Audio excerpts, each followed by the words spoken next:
Առողջության համընդհանուր ապահովագրությունը արդեն 2026-ից թեմայի մասին ենք խոսելու տաղավարում, այստեղ է առողջապահության նախարարը։ Տիկին Ավանեսյան, փաստորեն փուլային առաջիկա 3 տարում ամբողջ գործընթացը ներդրվելու է, ովքեր են գործընթացին միանալու առաջինը։ Խոսենք այսօր առաջին հենց 2026 թվականին բնակչության այն խմբերին մասին, ովքեր որ առաջին փուլով կընդգրկվեն։ Այս մասով պիտի առանձնացնենք երկու խումբ։ Մի խմբի համար պետությունը կվճարի ամբողջական ապահովագրավճարը, եւ ես հիմա կթվեմ այս խմբի մեր կառուցվածքը։ Առաջինը 0-ից 18 տարեկան երեխաներն են, 65+ տարիքի անձինք են, առաջին, երկրորդ, երրորդ կարգի հաշմանդամներն են եւ համապատասխանաբար ֆունկցիոնալության գնահատական ունեցող մեր քաղաքացիներն են եւ սոցիալական համակարգում ընդգրկված 28 բալից ավել ունեցող անապահով քաղաքացիներն են։ Նրանց բոլորի համար վճարելու է պետությունը։ Այս խմբերի համար պետությունը կվճարի ապահովագրավճարը եւ նրանք կօգտվեն համակարգից։ Բացի այս խմբերից ներառվելու է առաջին փուլով 200,000 դրամից ավել եկամուտ աշխատավարձ ունեցող քաղաքացիները եւ այս մասով էլ պետությունը առաջին տարվա համար նրանց կողմից վճարվելիք ապահովագրավճարների մասով լուծումներ է գտել, որպիսի ֆինանսական բեռը թեթևացնենք։ Առաջին աղբյուրը, որ կարող են մեր քաղաքացիները ուղղել ապահովագրության ծախսերը հոգալու համար, դա զինապահ հիմնադրամին վճարվելիք մեր կողմից ներդրումների պակասեցված հատվածն է եւ այս մասով, ինչպես մենք նշում ենք, մինչև 1 միլիոն դրամ ստացողները այլևս կվճարեն 1000 դրամ։ Մնացած ի սկզբանե վճարում էինք եւ ի շնորհիվ նաեւ մեր վճարումների եւ կուտակված միջոցների զինապահ հիմնադրամը կշարունակի իր գործունեությունը, ապահովելով պետության կողմից ստանձնած պարտավորությունները, բայց մենք ունենք հավելյալ կուտակվելիք ապագայում միջոցներ, որոնք մենք մեր քաղաքացիների առողջությանը կարող ենք ուղղել։ Եվ երկրորդ բաղադրիչը դա սոցիալական կրեդիտներն են, որի շրջանակներում քաղաքացիները եւս հետ կստանան իրենց կողմից վճարված ապահովագրավճարի մի հատվածը։ Առաջին տարին գիտենք ամենաբարդն է համակարգի ներդրման եւ կառավարությունը այս մասով էլ փորձել է հնարավորինս մեղմել քաղաքացիների կողմից առաջին ապահովագրավճարների հատվածը։ Ինչ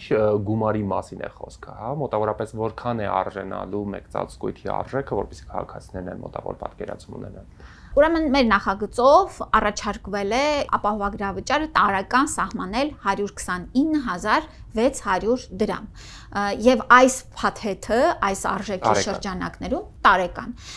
նույնական է լինելու բոլորի համար։ Սա չի նշանակում, որ մեր ապահովագրության փաթեթը փոխհատուցելու է մինչև 129,600 դրամը։ Սա ապահովագրավճարն է տարվա համար, բայց այն ծառայությունները, որ մեր քաղաքացիները ստանալու են ըստ պահանջի եւ ըստ ցուցումների, վստահաբար շատ ավելի մեծ փոխհատուցման շրջանակ են ապահովելու։ Ինչ ծածկույթ է ապահովելու։ Ապահովագրության բազային փաթեթը ուղղված է լինելու մեր երկրի բնակչության, հիվանդացության եւ իհարկե մահացության առաջին ռիսկերը կառավարելուն։ Եվ իրենից ներառելու է թե առաջնային օղակում դա կլինի ամբուլատոր հետազոտություններ, ընտանեկան բժշկի խորհրդատվություն, նեղ մասնագետի տարեկան որոշակի սահմանափակումներով այցեր, լաբորատոր հետազոտություններ եւս էլի տարեկան սահմանաչափերով։ Հաջորդիվ հիվանդանոցային բուժօգնություն, դա կլինեն թե անհետաձգելի բուժօգնությունը, թե պլանային վիրահատությունները, բոլոր ծառայությունների ցանկը շատ հստակ հրապարակելու ենք, որ մեր քաղաքացիներն էլ իրազեկված լինեն, ի վերջո, ինչ է փակում ապահովագրությունը իրենց համար։ Նշեմ խոշոր խմբեր, որ ըստ էության ապահովագրությունը այս պահին չի փակելու, դա ատամնաբուժական ծառայությունների շատ մեծ հատված է եւ սա է մեր, գիտեք, մոտեցումը։ Մենք խոստանում ենք այնքան, ինչքան մեր երկիրը այս պահին հնարավորություն ունի ապահովելու եւ առաջիկայում այս բազային փաթեթը իհարկե ընդլայնվելու ուղղությամբ կգնա։ Գիտեք ամենակարևորը ինչն է, որ չենք ունենալու իրավիճակ, երբ որ մարդը օրինակ կոտրվածքով ընկնի հիվանդանոց եւ կարիքը լինի մետաղական կոնստրուկցիաներով վիրահատություն եւ այդ պահին նա պետք է վճարի, չգիտեմ, միլիոնից ավել գումար կամ ստենտավորման հետ կապված, որ մարդը այդ պահին կարիք է ունենում ստենտավորման եւ նա չի կարողանում օգտվել ծառայությունից, որովհետեւ մենք գիտեք, մեր միջին վիճակագրական քաղաքացու համար շատ ծանր է միլիոնից ավել գումար վճարել կոնկրետ վիրահատության համար։ Սա է լինելու բեռը թեթևացնել առաջին հերթին այն ծառայությունների մասով, որոնք կյանք փրկող են, որոնք որ մեզ ուրեմն ապահովում են հաշմանդամությունից եւ առաջնակի կարիքներն են, բայց հնարավորություն տալով, որ մասնավոր ապահովագրական ընկերությունների շնորհիվ նաև գրպանից վճարելու, արդեն սեփական միջոցներից վճարելու հավելյալ հատվածով մենք ամբողջական առողջապահական ծառայությունները հասանելի լինեն։ Հյուրին բռնումը գուցե քաղաքացիների շրջանում այն է, որ պետությունը այսպես թե այնպես որոշակի ծառայությունների դիմաց պետպատվերով ծառայություններ մատուցվում էին, ինչով է ավելի լավ ապահովագրությունը, ու արդյոք այսպիսով պետությունը այսպես նախկինում հատկացվող պետական այդ վճարները չի տնտեսում, այսպես ասած։ Մենք պետական պատվերի ծրագրերը ժամանակի ընթացքում անընդհատ ավելացրել ենք եւ շահառուների խումբ ենք ավելացրել, ծառայություններ ենք ավելացրել, բայց ըստ էության պետական պատվերի համակարգը հատվածական է եւ շատ անգամ այն ուրեմն տարիների փոփոխությունների արդյունքում աղճատված է։ Սա է եղել մեր մտահղացումը, որ ոչ թե ուղակի եւս ծառայություններ ավելացնենք կամ շահառուների խումբ ավելացնենք, այլ մեկ անգամ կատարենք այդ աշխատանքը գնահատելու հիվանդացության մեր եւ մահացության պատճառ հանդիսացող հիվանդությունների ամբողջական շրջանակը, դրանից առանձնացնենք առաջին կարևոր ծառայությունները եւ այդ ծառայությունները տրամադրենք ոչ թե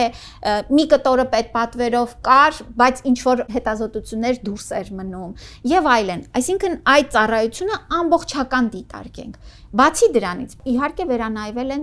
գները ծառայությունների եւ մենք վերջին տարիներին իհարկե առանձին ծառայություններով գնի վերահաշվարկ արել ենք, բայց հասկանում ենք որոշ ծառայություններով այսպես մտահոգություն։ Այո, որոշ ծառայությունների մասով 10 տարի առաջվա գնանշումը այլևս չի համապատասխանում այսօրվա իրականությանը։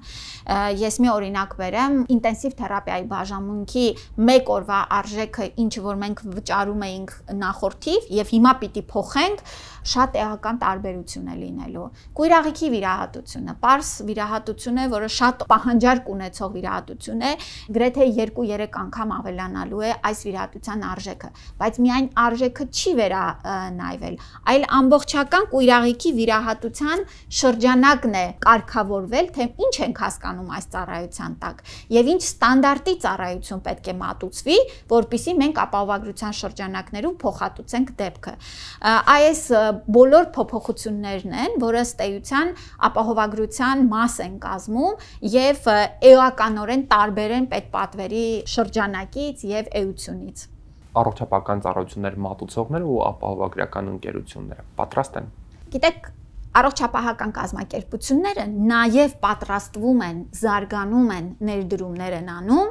երբ որ ծառայությունները նրանցից ապահովագրական փաթեթի շրջանակներում կամ պետպատվերի շրջանակներում իրականացվում են գնումները։ Մենք չենք կարող զարգացում ունենալ, եթե ֆինանսական հոսքերը ճիշտ չուղղորդվեն։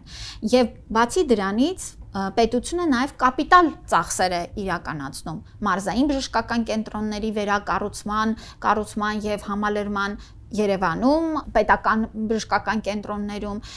ահռելի է փոխվել մեր առողջապահական համակարգի դեմքը։ Եվ այստեղ ես պիտի ուրախությամբ նշեմ, որ մասնավոր հատվածը եւս շատ մեծ ներդրումներ է իրականացնում, թե արդիականացնելու եղած կարողությունները, թե նաև նոր կարողություններ ստեղծելու առումով եւ նաև այս 3 տարվա ընթացքն ենք մենք սահմանում, որպեսզի աստիճանական համընթաց դիմելիությանը մենք նաև համակարգը պատրաստելով առաջ գնանք։ Շնորհակալ եմ շատ հարցազրույցի համար։ Ես էլ